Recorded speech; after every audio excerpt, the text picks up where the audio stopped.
Sometimes it's easier to understand what to do by exploring what not to do. Today, we are going to look at 4 things emotionally intelligent people don't do.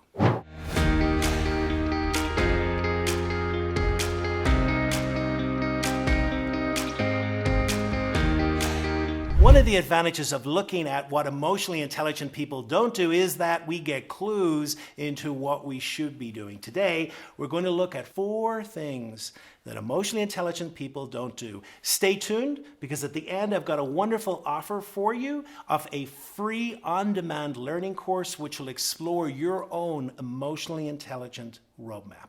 4 things that emotionally intelligent people rarely do. Number 1 is drama. You see, in our workplaces, in our homes, there is so much drama. And drama can drive anxiety, drama can drive negativity, drama can drive judgmentalism, all these things, all these spaces that at times, as long as you're in the in-room, may feel okay, but when you're in the out, well, you feel excluded. I remember in one of my first jobs, oh my God, it was like living in a real life drama. Like a reality TV show before reality TV shows existed. The first thing in the morning, people would get together and they would talk about so-and-so and what was happening to them and this and that and the other, and it consumed everyone. And the problem is it distracted. It distracted from the workplace engagement. It distracted from the tasks at hand. People with high emotional intelligence rarely get involved with drama. Why? Because they know where drama goes. And it rarely goes uphill, it's always downhill. The second thing that emotionally intelligent people rarely do is complain and complain and complain. Now, what I'm not saying here is that they are perfect and they don't complain about anything. But in reality, their complaints are justified and they're seeking solutions. What people with low emotional intelligence can do is get stuck in the complaints and live and let them fester. I have a friend. He's called Tom. A few years ago, he came to me and he said, you know what?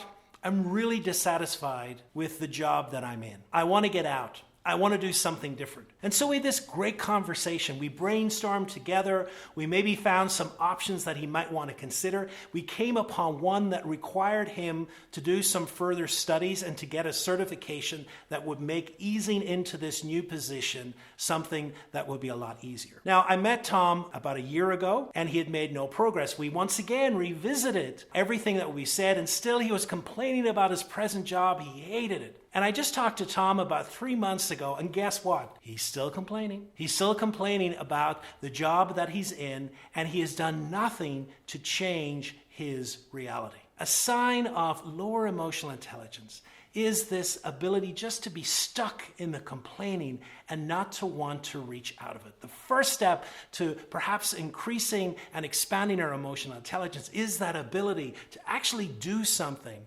about the complaints that we have with our life circumstances. The third thing that emotionally intelligent people don't do is become preoccupied by the past or the future. You've seen it. People who are overly preoccupied by things that happened in the past. They seem to be trapped by things that happened in the past and they cannot get over it. Or the other side, people who are so preoccupied about what's happening or going to happen in the future, they're worried or stressed about things that might never happen. I remember my mother was a great worrier.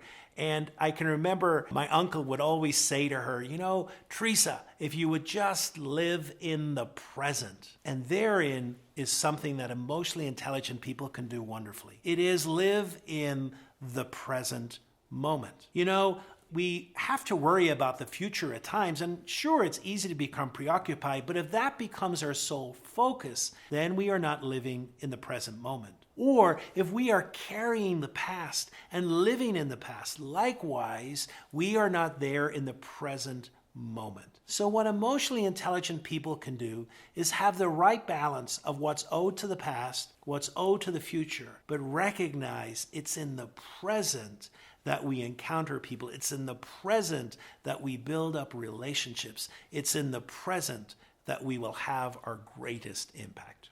And the fourth thing that you'll notice that emotionally intelligent people don't do is destroy. They tend to build. You know, I wrote a book recently, Leadership Lessons from the Pub. And one of the chapters in that book, I talked about how great leaders, emotionally intelligent leaders, are builders of bridges and not walls.